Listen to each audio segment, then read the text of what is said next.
Thank you. Good afternoon, Sir Jem, sa inyong kauban mga meeting. Siyempre, maayo, happy kay ko nga ako sa usa ko nga miyembro nga ni file as board member kang Gob de Meri. Kumikan kinakita nato ang maayong pagdumala. Nakita na to mga development sa dinagat. Usa, agay daw ang support kanila.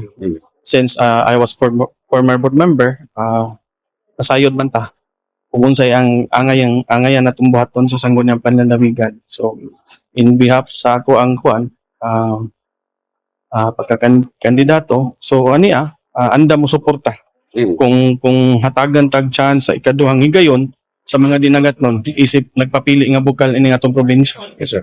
If ever given a chance, sir, unsa may committee ba, sir, nga prefer nimo pumunsan? Nindot ang ato ang i-maintain atong peace and order. Peace and order. And the second time, kung pahawiron tag tourism, pwede rasad.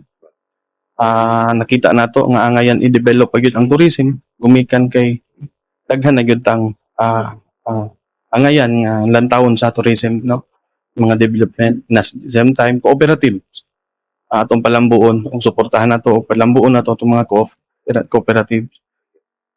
Sige, sir. Ang imo kang mensahe, sir, sa mga dinagat noon. Sir.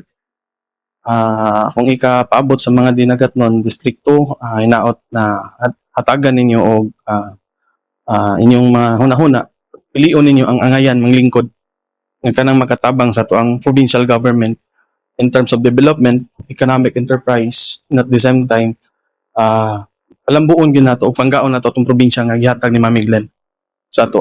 Dagang salamat.